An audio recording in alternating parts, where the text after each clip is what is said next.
કેમ છો વિદ્યાર્થી મિત્રો? અભ્યાસ લર્નિંગ એપમાં તમારું ખૂબ ખૂબ સ્વાગત છે. તો સેકન્ડ યર બીકોમ માં આપણા પેપર સ્ટાર્ટ થઈ ચૂક્યા છે અને આજનું પહેલું પેપર આપણું હતું BA. બધાએ મફત લખીને આવ્યો હશે, કેમ? કારણ કે 11મા ધોરણથી આપણે BA થી જાણીતા છે, બરોબર? ચાલો તો જોઈએ આજનું પેપર કેવું હતું. તો સૌથી પહેલા આપણે વાત કરીએ લોંગ ક્વેશ્ચન્સની. Question number 2. ચાલો, શું પૂછાયું છે? બજાર ક્રિયા સંચાલનનું કાર્યક્ષેત્ર સમજાવો. તો બજાર ક્રિયા સંચાલનનું આપણે કાર્યક્ષેત્ર અહીંયા સમજાવવાનું હતું. 14 માર્ક્સનો ક્વેશ્ચન હતો. ઓલરેડી તમને ફોર્મેટ પણ આપી દીધું હતું કે ભાઈ થિયરીનું કેવી રીતે ફોર્મેટ આવશે. તો 14 ના અથવામાં 5-5 માર્ક્સનું, 14 ના અથવામાં 5-5 માર્ક્સનું, એ રીતે આપણું ક્વેશ્ચન પેપર સેટ થયું. પેપરનું જે પેટર્ન છે એ હતી અને એ પેટર્નમાં પૂછાયું છે. તો આ 14 માર્ક્સનો ક્વેશ્ચન આપણે આખો લખવાનો હતો, બરોબર? ચાલો, અથવામાં શું પૂછાયું છે? ઓનલાઈન રિટેલ માર્કેટિંગના લાભો સમજાવો. તો ઓનલાઈન રિટેલ માર્કેટિંગના લાભો આપણે ઇમ્પોર્ટન્ટ ક્વેશ્ચનમાં આપ્યા હતા. ચાલો, અહીંયા ઓનલાઈન રિટેલ માર્કેટિંગના લાભો તો તમે સમજાવ્યો હશે, બરોબર? IMP ઇમ્પોર્ટન્ટ માંથી જે કરીને ગયા હશે એ તો ફાવી જ જાય. ચાલો, ત્યારબાદ બિન નફાલક્ષી માર્કેટિંગમાં માર્કેટિંગના મૂળભૂત તત્વોનો ઉપયોગ આપણને પૂછાયું છે.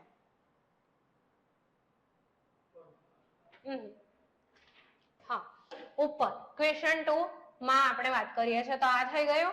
જુદી જુદી કિંમત નીતિઓની વિગતે ચર્ચા કરો. ચાલો, તો જુદી જુદી કિંમત નીતિઓ આપણે વિગતે ચર્ચા કરવાની હતી. બીજો જ ક્વેશ્ચન તમને લોંગ ક્વેશ્ચનમાં આપેલો હતો, પાક્કો તમે તૈયાર કર્યો હશે, બરોબર? ચાલો, તો આ આપણે વાત કરીએ તો ક્વેશ્ચન 2 ના બંને ક્વેશ્ચન 14 માર્ક્સ આપણે મસ્ત રીતે અટેમ્પ્ટ કર્યું હશે, સરસ મજાનું તમે લખ્યું હશે. ચાલો, ક્વેશ્ચન 3 ની વાત કરીએ તો બજાર ક્રિયા મિશ્રણના તત્વો સવિસ્તર સમજાવો. પાછો આ તમને એક ક્વેશ્ચન 14 માર્ક્સનો પૂછાયો છે અને એના અથવામાં 5-5 માર્ક્સના બે ક્વેશ્ચન પૂછાયા છે.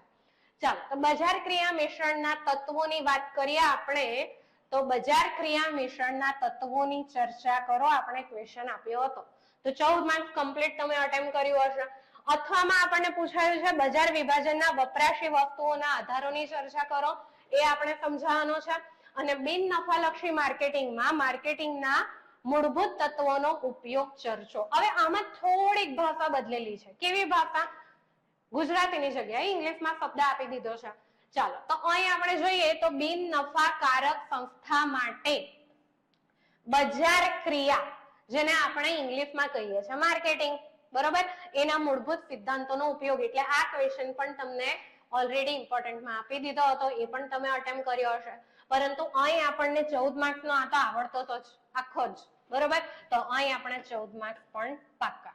ચાલો, ત્યારબાદ શોર્ટ નોટની વાત કરીએ તો 3 શોર્ટ નોટ પૂછાય છે. ગમે તે એક 6 માર્ક્સની આપણે લખવાની હતી.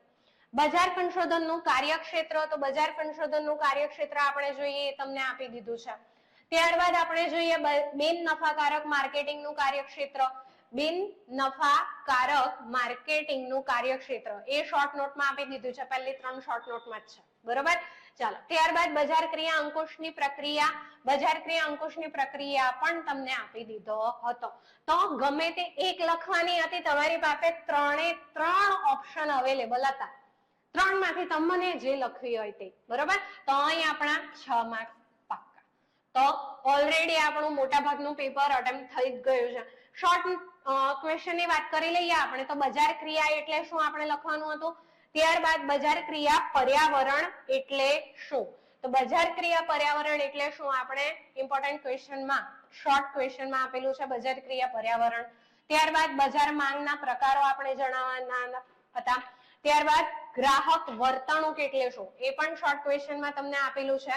ઉપભોક્તા વર્તણૂક, ઉપભોક્તા એટલે શું ભાઈ? ગ્રાહક, બરોબર? ચાલો, ત્યારબાદ મોડર્ન માર્કેટિંગ નો અર્થ આપો.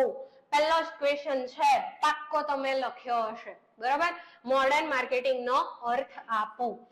ત્યારબાદ બજાર સંશોધન એટલે શું પૂછાયું છે અને સરકારી બજાર એટલે શું, તેમાં ખરીદી કોણ કરે છે આપણને પૂછાયું છે. ચાલો, તો અહીં આપણે જોઈએ તો 2 માર્ક્સના આપણા 3 ક્વેશ્ચન એટલે 6 માર્ક્સનું અટેમ્પ્ટ થઈ ગયું. અને આની સાથે જ આપણે કેસ સ્ટડીની બાકાત કરીને 44 માંથી 40 માર્ક્સનું આપણું ઇમ્પોર્ટન્ટ ક્વેશ્ચન માંથી આવી ગયું છે. તો તમે અટેમ્પ્ટ કર્યું જ હશે અને ફરક રીતે, એવું નહીં ગપ્પા નહીં માર્યા, પણ ફરક રીતે આપણે લખ્યું છે. ને એમાં પણ પાછી 27 માર્ક્સનું તો આપણે સમજૂતી સાથે કરાવ્યું છે. કેટલા માર્ક્સનું? 27 માર્ક્સનું. ઓનલાઈન રિટેલ માર્કેટિંગના લાભો આપણે કરાવ્યું છે, બરોબર. ત્યારબાદ આપણે બજાર ક્રિયા મિશ્રણના તત્વો, બજાર ક્રિયા મિશ્રણના તત્વોની પણ સમજૂતી આપી છે, એટલે 14 માર્ક્સનું સમજૂતી સાથે, બરોબર. તો 27 માર્ક્સનું તો આપણું બહુ સરસ આપણે સમજીને ગયા હતા. તો આ જ રીતે આપણે એ અભ્યાસો તમારી પાસે છે, બરોબર. વ્યવસ્થિત રીતે તૈયારી કરજો હવે આગળના પ્રેક્ટિકલ પેપરની. અને સેમ 5 ના એડમિશન સ્ટાર્ટ થઈ ગયા છે, ઓફર સ્ટાર્ટ થઈ ગઈ છે, તો એ પણ તમારે એકવાર અહીંયા કોન્ટેક્ટ કરીને